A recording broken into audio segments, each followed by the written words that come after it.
చేస్తారు మనం. ఈ అష్టాంగ యోగాలు ఎవరైతే తెలుసుకొని ఆచరిస్తారో సర్వపూజ్యులైతారు. ఓహో, నేను పరమాత్మ ప్రాణానికి వచ్చాను గురుకృప వల్ల. యమం అనగా జీవితం అంతా ఆశించేవి ఉన్నాయి. సత్యము, బ్రహ్మచర్యము, అహింస, ఆశ్చర్యము, అపరిగ్రహం. ఇవి జీవితం అంతా మనం పాటించాలి. సత్యవ్రతం బోనాలికి రెండు రకాలుగా ఉండాలి బోధ. బాహ్యంగా హరిశ్చంద్రుడు సత్యం చేసి గొప్పవాడయ్యాడు. గురుపుత్రులమైన మనం సమాజం కూడా అబద్ధాలు చెప్పకూడదు, సత్యమే మాట్లాడాలి. ఆ తరువాత ఈ సృష్టిలో సత్య వస్తువు ఏదో మనకు దర్శింపజేస్తాడు గురువు. దాన్ని దర్శించాలి, అదే సత్యము. నేను అసత్యమని దృఢపరుచుకోవాలి. అహింస, ఎవరిని మనం బాధ పెట్టకూడదు, అది ఒక పద్ధతి. జీవుడు అయిన మనము జనన మరణానికి లోను కాకుండా జనన మరణములు లేని స్థితిని గురువు మనకు ప్రసాదిస్తాడు. అది నిజమైన అహింస. ఆ తరువాత మనము బ్రహ్మచర్యం పాటించాలి. గురువు ఈ విధంగా దీక్షల ద్వారా బ్రహ్మం అంటే నీవే నాయన, నీకు మినహా బ్రహ్మము లేదని చెప్పారు. అధ్యక్షులు కూడా మొదట అచింత్య అగంత రూపాయ నిర్గుణాయ గుణాత్మనే సమస్త జగదాధార మూర్ధయే బ్రహ్మనే నమః. ఆ బ్రహ్మం అంటే ఈ విధంగా ఉంది, ఆ బ్రహ్మము నీవై ఉన్నావని గురువు చెప్పిన తరువాత మన ముఖములో ఎప్పుడు బ్రహ్మానందం ఉండాలి. నేను బ్రహ్మము నన్ను తెలుసుకున్న మహనీయులు మళ్ళీ చిన్న గుణాలు లేకపోకూడదు చెప్పారు పెద్దలు. ఏం చెప్పారు నాయన? సింహాసనం వందే సంగృహాన సమర్పితం చంద్రమండల సంకాశ. చంద్రుడు ఏ విధంగా పౌర్ణమి రోజు ఆ మండలంలో ప్రకాశిస్తాడో, వికసించిన పువ్వు ఏ విధంగా ఉంటాడో, అట్లా నేను బ్రహ్మమును తెలుసుకున్నవాడు ఎప్పుడు ఆనందంగా ఉండాలి. దుఃఖానికి కానీ అభిమాన అనురాగాలకు కానీ లోటు కాకుండా ఉండాలి. ఈ విధంగా బ్రహ్మచర్యం పాటించిన తరువాత ఆ అసత్యము మరియు అపరిగ్రహము. అపరిగ్రహం అంటే ఏమి? ఇతరుల నుంచి ఏది స్వీకరించకూడదు. మనం దోషమది పని చేయకిన అన్నం తినడము, సోంబేరితనంగా గాలికి తిరగడము, ఈ పనులు చేయకూడదు.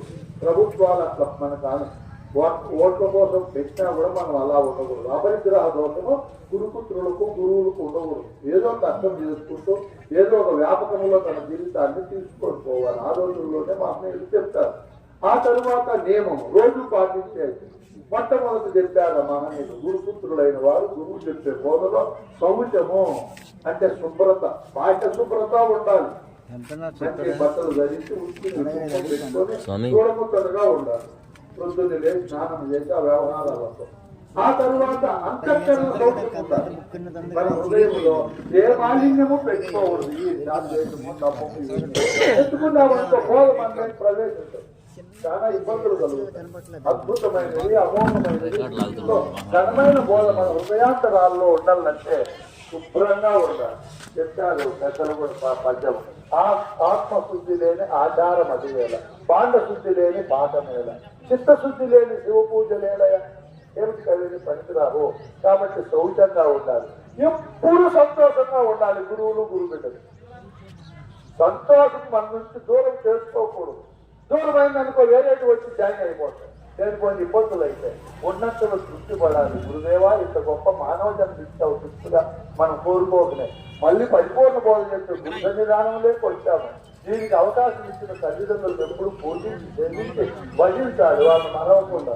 ఈ విధంగా మనం ఎప్పుడు ఇంతకంటే ఏం కావాలి? నేను పరమాత్మనయ్యాను, అంతటా ఉండే పరిపూర్ణాన్ని దర్శించాను. రుక్మిణమ్మ పరిపూర్ణాన్ని దర్శించిన తరువాత నిండు కళలతో ఉంటే కృష్ణుడు ఆశ్చర్యపోయాడు. ఏం కారణం ఇంత కళలతో ఉన్నావంటే, స్వామి దక్షిణామూర్తి యాజ్ఞవల్కి జనకుడు సాధీపుడు మొదలైన గురువులు దర్శించే పరిపూర్ణం నేను మీ సన్నిధానంలో దర్శించాను. అది ఎక్కడ చూసినా ఉంది. నా జన్మకి ఇంతకంటే ఏం కావాలని అది మరవకుండా ఆనందం అనుభవిస్తాను అని చెప్పి ఇప్పుడు మనం మన ఇళ్లలో కూర్చొని ఏ వృత్తిలో చేసుకుంటూ పెద్ద విద్య రాకపోయినా ఇవన్నీ కూడా మనము వాళ్ళు పెద్దలు దర్శించాం కాబట్టి ఎప్పుడు సంతోషంగా ఉండాలి. ఆ తరువాత మౌనంగా కూడా ఉండాలి. మాటలు ఎక్కువ ఖర్చు పెట్టకూడదు. ఖర్చు పెట్టే శక్తి అంతా నశించిపోతాయి. లేనిపోయి డబ్బులన్నీ వచ్చి జాయిన్ అవుతాయి.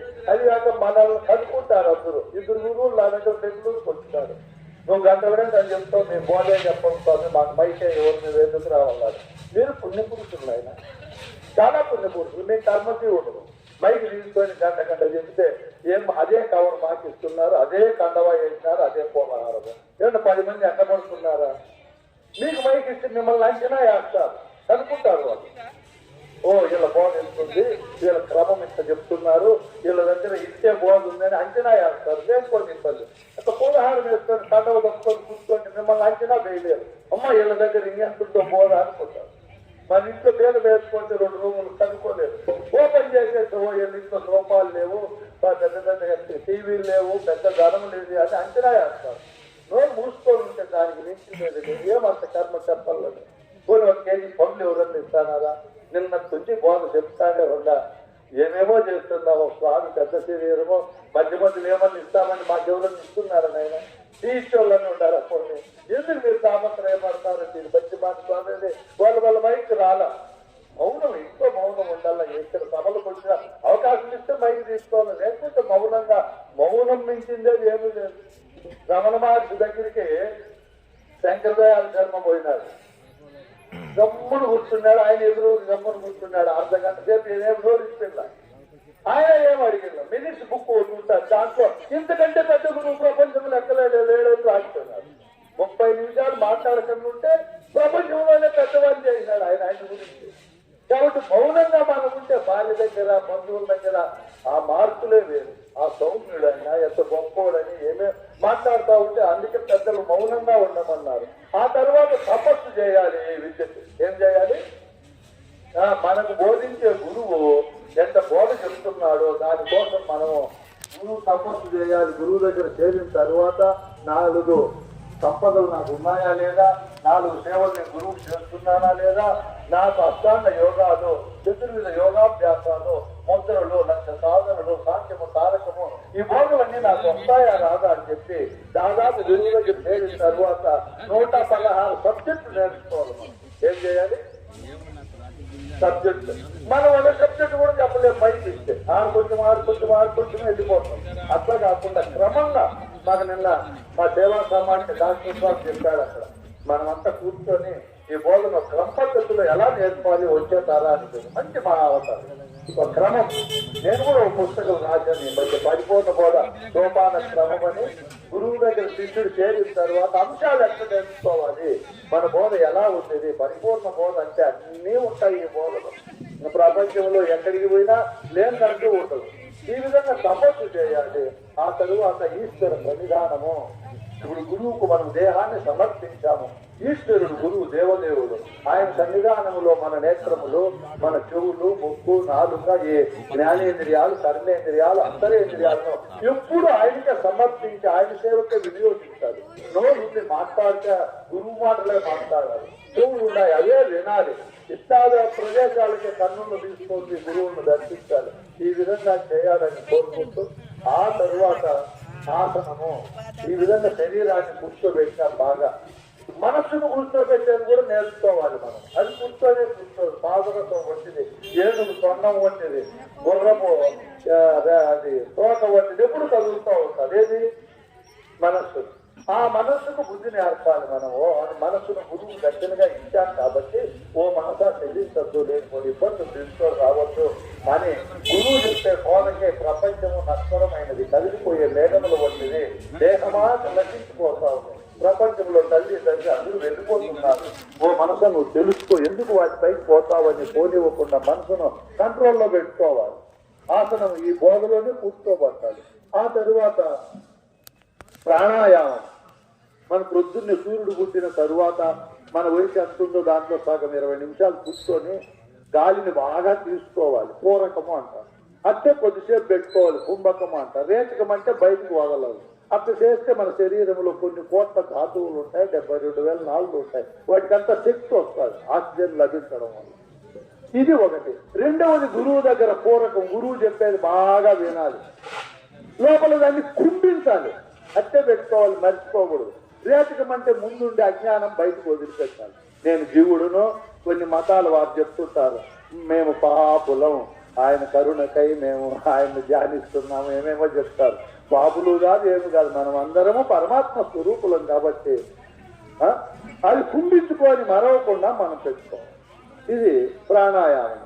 ప్రత్యాహారము. ఎన్నో జన్మలకు వచ్చాము, మన శరీరానికి ఆహారం తీసుకుంటున్నాము, మనసు కూడా అదే ఆహారం. నేను, నా కులము, నా మతము, నా భార్య, పిల్లలు, నా ధనకరమిత వస్తువాహనాలు. ఇప్పుడు ఆ మనసుకు ఆ ఆహారం పెట్టకూడదు. ఈ గురుబోధనే ఆహారం పెట్టాలి.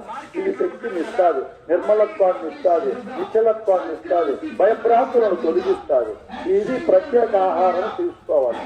ఆ తరువాత ధ్యానం, గురు సన్నిధానంలోకి వచ్చి గురువు చెప్పే బోధన ధ్యానం చేయాలి. కళ్ళు మూసుకొని ఏదో భూమధ్యములో దృశ్యమో లేదా ఒక మంత్రమో ధ్యానం చేస్తే ఏం ప్రయోజనం ఉండదు. ఇక్కడికి వచ్చి గురువుల సన్నిధానంలో మనకుండే గురువుల దగ్గరికి వెళ్ళి లేదా వాళ్ళు మన ఇంటి దగ్గరికి వచ్చినప్పుడు కూర్చొని వాళ్ళు చెప్పే బోధన బాగా ధ్యానం చేయాలి. ఎవరైతే బాగా ధ్యానం చేస్తారో అది బాగా ధారణగా ఉంటుంది, అక్కడే ఉండిపోతుంది. అక్కడ ఉండినప్పుడు మనసు సమాధి స్థితికి వస్తుంది. ది అంటే బుద్ధి.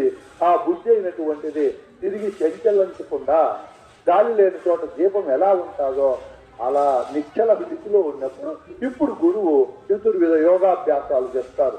మంత్రయోగము, లయయోగము, హఠయోగము, రాజయోగము. ఆ తరువాత కేచరి, భూచరి, మధ్యమ, సన్మువి, శాంభవి ముద్రలు చేస్తారు. చూడు, క్రమం అంతా యొక్క తారక సాంఖ్యమ ఇవన్నీ బోధించి జీవ బ్రహ్మల ఏకత్వం బోధించి ఇప్పుడు మనకు పరమాత్మ స్థానానికి వచ్చిన తర్వాత ఇంకా ప్రారంభిస్తాడు పరిపూర్ణ బోధ. ఆ పరిపూర్ణ బోధలో అంతటా ఉండే పరిపూర్ణాన్ని శిష్యునికి చూపిస్తాడు. పరమాత్మ అయిన వాడు గురువును ప్రశ్న అడుగుతాడు. గురుదేవా, నేను ఇంకా ఏమన్నా సాధనలు చేయాలనా? నా ఘోర సంసార బాధ తప్పిపోలేదే. ఈ ఘోర సంసార బాధను నేను ఎలా తప్పించుకోవాలి? మనకు అనేక సంసార బాధలు ఉన్నాయి. నేననే బ్రహ్మ రోజు దేహానికి సంసారం చేయాలి, ఇది ఒకటో సంసారం. రెండవది ఉద్యోగానికి పోవాలి. మూడవది భార్య పిల్లలు లిస్ట్ ఇస్తారు, వాళ్ళను సంరక్షణ చేయాలి, అది మూడవ సంసారం. నాలుగవ సంసారం మూర్ఖ సంసారం, దేవతలు పూజించేది, యజ్ఞయాగాది క్రతువులు ఇవన్నీ. ఐదవది నేనే పరమాత్మను అనే స్థానానికి వచ్చిన తర్వాత పరమాత్మ సంసారం ఉంటుంది. ఈ పరమాత్మ సంసారం తప్పించుకోవడమే తిరిగి దేహంలోకి రాకుండా జన్మకు రాకుండా ఉండడమే ఘోర సంసారం. ఈ బాధను తప్పించుకోవాలి అని పరిపూర్ణ బోధ చెప్పే గురువు దగ్గరికి వచ్చి సరెండర్ అవుతాడు. చూడు ఎంతుందో సొంతు. ఊరికైనా గురువు దగ్గర చేరతానే కుదరదు, పౌర్ణమి రోజు కలుసుకుంటానే కుదరదు. పరిపూర్ణ బోధలో నిష్ణాతులం కావాలంటే ఈ క్రమంలో మనం పైకి పోయినప్పుడు గురువు అప్పుడు పరిపూర్ణం అంటే ఇది నాయన, ఎరుకంటే ఇది నాయన, ఎరుక విడిచే పద్ధతి ఈ విధంగా ఉంది నాయన అని చూపరానిది మనకు చూపిస్తాడు. చూపించా అంటే పూర్ణాధికారికి. ఇప్పుడు మనం చెప్పుకోవాలి ఆ క్రమంలో పైకి వచ్చిన వాడికి ఇదిగో పరిపూర్ణం అంటేనే వాడికి దర్శింపబడతాడు. అట్ట లేకుండా ఉండేవాడు చూపరానిది. ఎవరికి చూపరానిది అన్నప్పుడు ఎదురుబడే వాదించే వాళ్లకు, నేను బయలు కావాలా, పరిపూర్ణం కావాలా అనే వాళ్ళకు, నేను పరిపూర్ణం అయితేనే అనే వాళ్ళకు, స్త్రీల భ్రాంతి ఉండే వాళ్ళకు, ధనం భ్రాంతి ఉండే వాళ్ళకు, గురువాక్యానికి బదులుగా చెప్పే వాళ్ళకు, మత భ్రాంతి, మతాంతర భ్రాంతి, ద్వైతం, అద్వైత, విశిష్టాద్వైత భ్రాంతులు ఉండే వాళ్ళకు, శ్రవణ భ్రాంతి ఉండే వాళ్ళకు, మరణ భ్రాంతి ఉండే వాళ్ళకు, భక్తి భ్రాంతి ఉండే వాళ్ళకు, వైరాగ్యమే దొడ్డదనే వాళ్ళకు, ఇటువంటి క్రమంలో వాళ్ళకు చూపరాదు. అట్లా చూపరానిది నీకు చూపించినాను. అది ఉండదూడు నాయన ఆ పరిపూర్ణాన్ని. అది ఏదైతే ఉండదూసిందో ఆ వస్తువే ఎరుక. దాన్ని నువ్వు నమ్మద్దు. నీ భావంలో ఇదే కాలాన్ని దృఢం చేసుకొని ఉండు నాయన అని గురువు ఆశీర్వచనం చేస్తాడు. అట్లా ఫలాలు మనం పొంది ఈ సృష్టిలో ఎవరు పొందని బోధ సుఖాన్ని అనుభవించాల. మనం సెకండ్ కూడా బోధ సుఖం వదిలిపెట్టి ప్రపంచ విషయాలు పోకుండా ఉండకూడదు. గురు రుణం మనం తీర్చాలి. తల్లి రుణం తీర్చాలి అంటే ఏం చేయాలి? తల్లి రుణం అనగా తల్లి గర్భం లేకపోకుండా ఉండడం, తల్లికి సేవ చేయడం ఒక రుణం తీర్చడం, తిరిగి గర్భాన్ని అధిరోహించకుండా ఉండడం. తండ్రి రుణం అంటే మీరు తిరిగి బీజ ప్రసాదగా తండ్రిని చేయకుండా ఉండడం. గురు రుణం అంటే ఈ క్రమం అంతా తెలుసుకొని ఆ పద్ధతిలోనే నడిచి అనేక మందిని నడిపించడమే గురు రుణం తీర్చడం. ఈ విధంగా మనం తీర్చు ముందుకు పోవాలని దాని గురువు శక్తి అఖండంగా మనకు లభించాలని కోరుతూ ఈ అవకాశం ఇచ్చిన కార్యకర్తలకు, అధ్యక్షులకు కృతజ్ఞతాపూర్వక నమస్కారాలు. జై సద్గురు మహారాజుకు అని పెడుతున్నాను.